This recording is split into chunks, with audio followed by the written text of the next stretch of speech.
Welcome to this channel.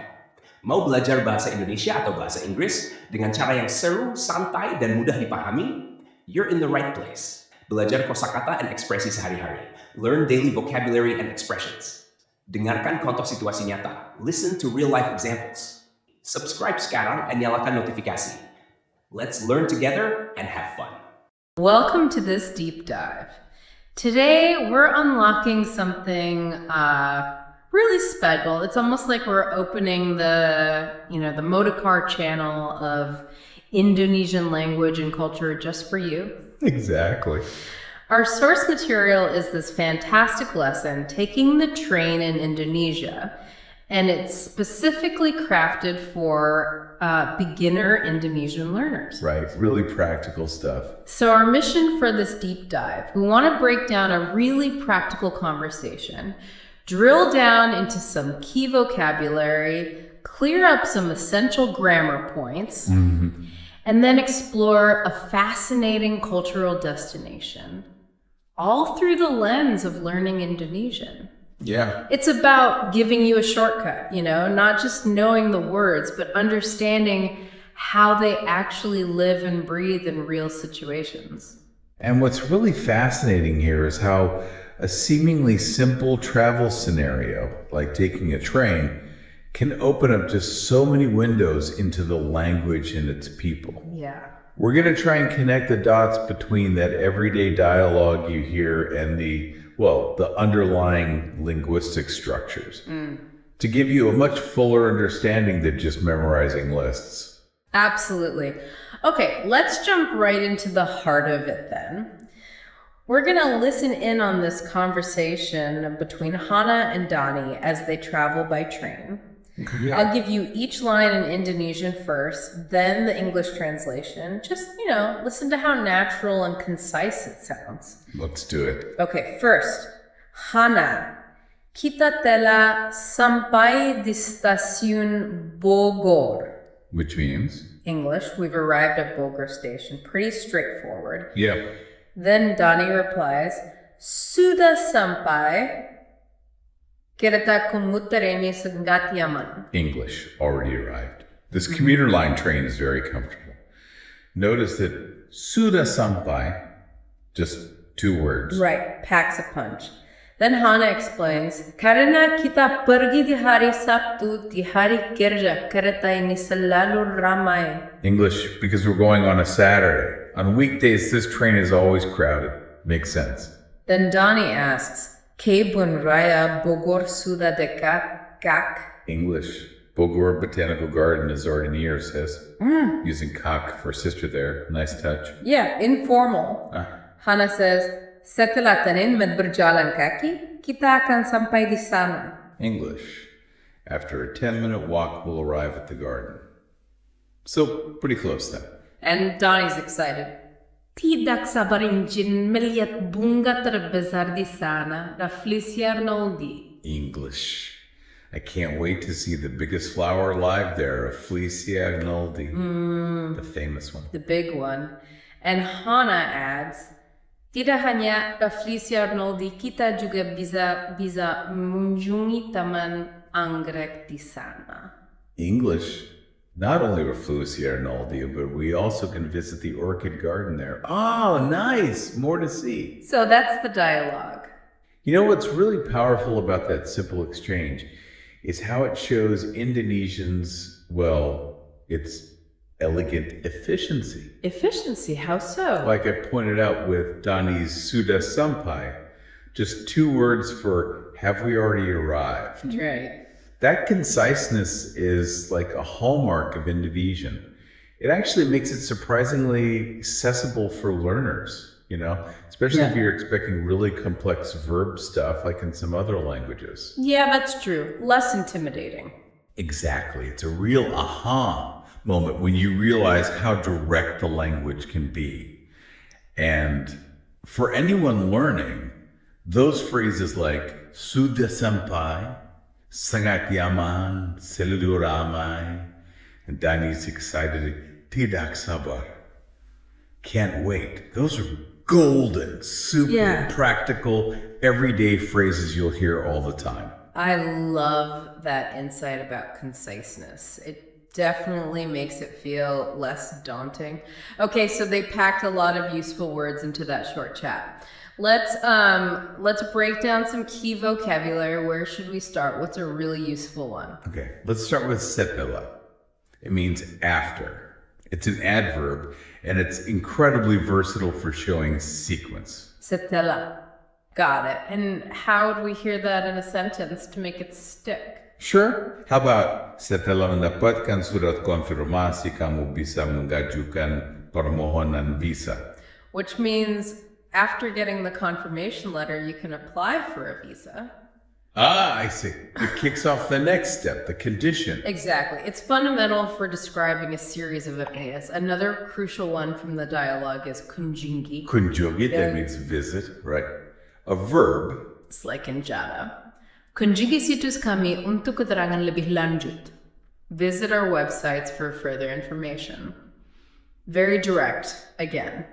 Just like that sudah sampai example. It is. That directness is a real theme. Yeah. And, speaking of travel, Skazian for station is obviously essential. Definitely need that one. Like, jarak dari stasiun ke rumah kami sekitar 2 kilometer. The distance from the station to our house is about 2 kilometers. Okay. And of course, the star of our initial conversation, kereta, the noun for train. Right. We heard it in the dialogue, but maybe another example. Saya pulang dan pergi kerja naik kereta api. I commute to work by train.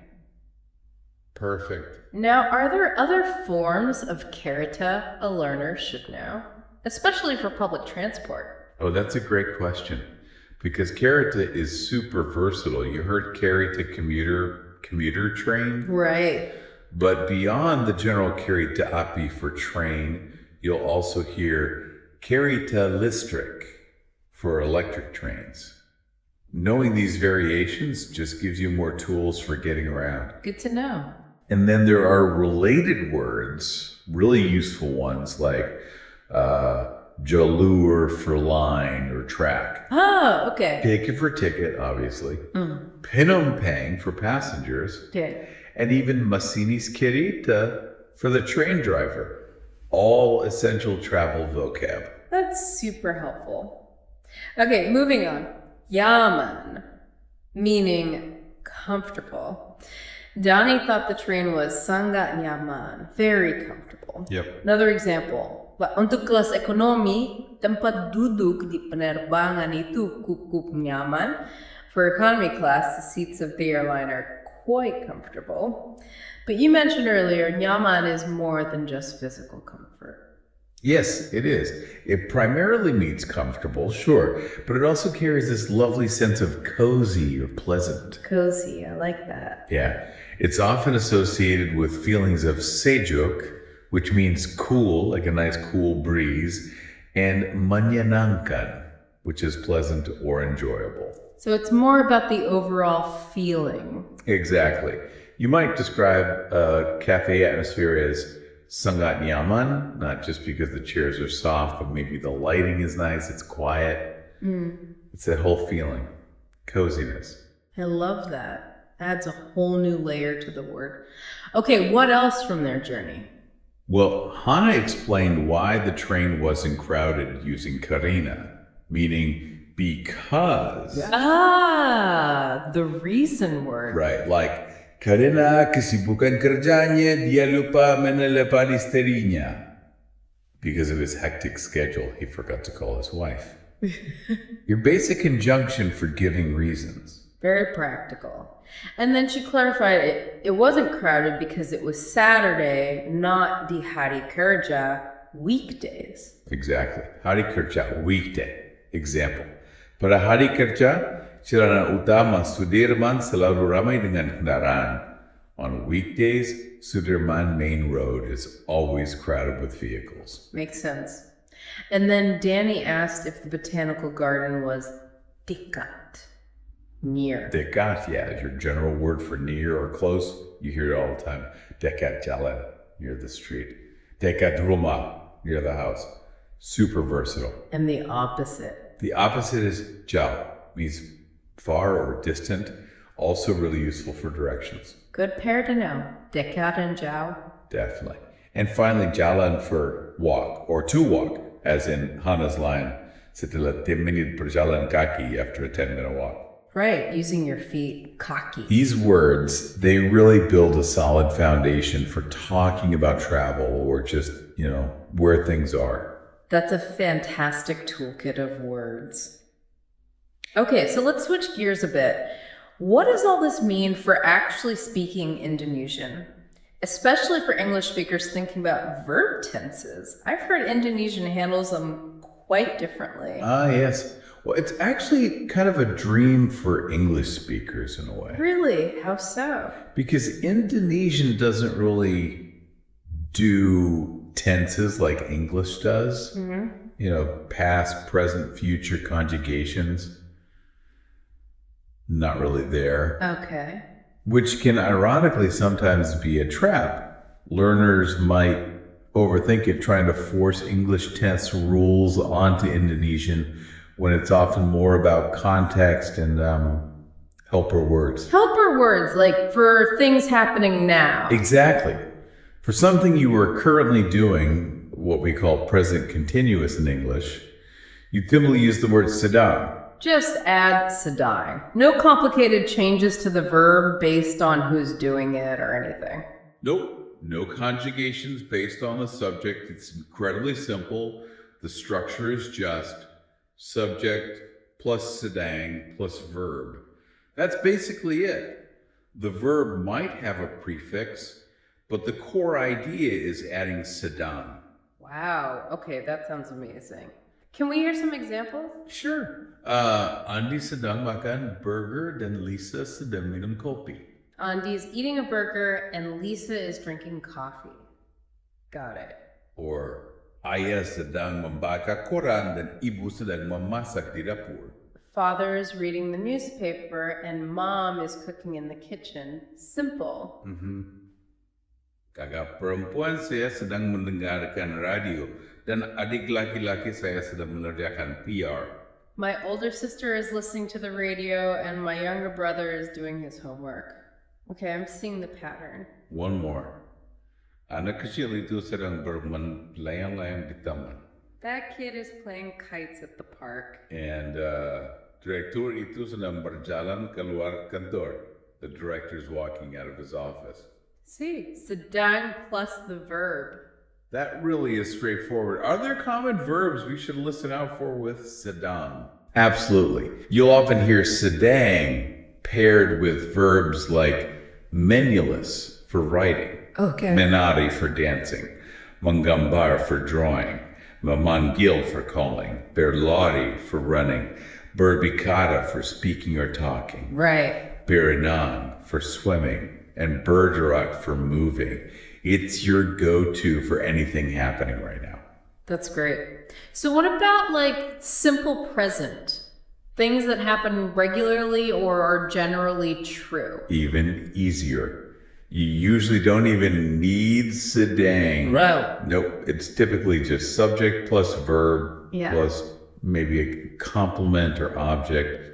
The context usually makes it clear it's a habitual thing or a general truth. So it relies more on context, maybe time words like every day, rather than changing the verb itself. That's a big shift from English. It is a big shift, yeah. And once you kind of get the hang of it, it simplifies things a lot. For example, a universal truth.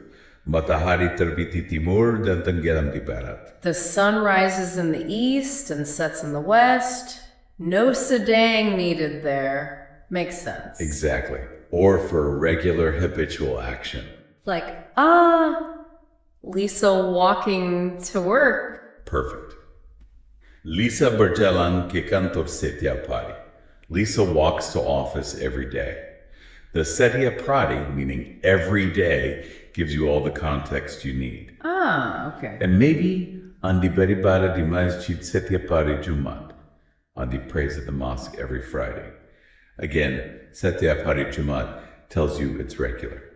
So it really is that straightforward. It sounds like it's more about unlearning the English tense obsession sometimes. That's a really good way to put it. Unlearning how you automatically think about tenses in English is key. That's a fantastic distinction. Really helps reframe how to approach Indonesian grammar. Okay, so let's circle back to Hannah and Donnie. They were heading to the Bogor Botanical Garden. Let's take that quick cultural detour you mentioned. Why is this place so significant? It sounded like more than just a park. Well, absolutely. What's truly fascinating here is that the Bogor Botanical Garden isn't just, a pretty green space. It's a major historical and scientific landmark. Historical? Yeah, it's located about 60 kilometers south of Jakarta in Bogor City, and it was actually established way back in 1817. Wow, okay. That's old. It is, and it's incredibly accessible, which is why Hannah and Danny could easily take the commuter train. It's conveniently located right in the city center, very near Bogor Station. So it's easy to get to, right in the middle of things. Perfect for visitors or a day trip from Jakarta. Precisely. And it actually adjoins the presidential palace grounds there. Inside the garden, you find this incredible array of sights. Like what? Well, there's the zoology museum, a really beautiful orchid house, apparently with thousands of species. Wow. An extensive aquatic plant collection, even a unique Mexican garden, which is interesting. And the tree laboratory is there too, which really points to its long history as a scientific research center. So it's got science, history, and beauty all rolled into one. And Donnie was particularly excited about one specific flower. He was, the Rafflesia arnoldi. The garden is home to just countless plant and tree species, but the Rafflesia is probably the most famous resident. The biggest flower in the world, right? That's the one. Known as the biggest flower globally. And it originally comes from Bengkulu over in Sumatra. But you can see it cultivated in Bogor sometimes. Amazing. And with all that diverse flora, the garden's also a great place for spotting wildlife, Lots of birds, even bats apparently, living amongst the plants. It's a really rich ecological spot, too. That really brings the dialogue to life, doesn't it? Knowing the destination they were so excited about makes the vocabulary and grammar feel much more tangible, more real. It absolutely does. And I think that's the broader takeaway here, right? Learning a language isn't just memorizing words off a list. No, definitely not. It's about understanding the culture, the places, the context where that language actually lives and breathes.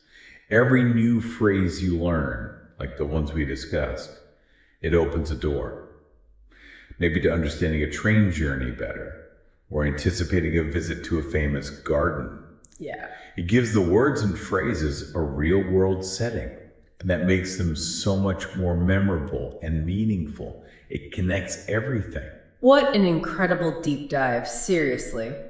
We've journeyed all the way from a simple train conversation through some really essential Indonesian vocabulary and grammar, and landed right in the middle of the lush beauty of the Bogor Botanical Garden. For anyone out there learning Indonesian or maybe just curious about it, we really hope this deep dive has given you some incredible nuggets to take away. Yeah. It really shows how a well-structured lesson, like the source material we looked at, can bridge that gap between just, learning words and actually applying the language. Indeed. It really is about connecting the dots, not just between words, but between the language and life itself. The culture, the places. So a final thought then. Well, maybe something for you, the listener, to think about. What stands out to you from this deep dive? How might you use some of these new words, or maybe that insight about sedang or the simple present tense on your own next journey, whether it's real or just imagined, and Indonesia? Great question to ponder. Thank you so much for joining us on this deep dive. Keep exploring, keep learning, and we'll see you next time. Thank you for watching this video. Hopefully useful. Don't forget to like and subscribe.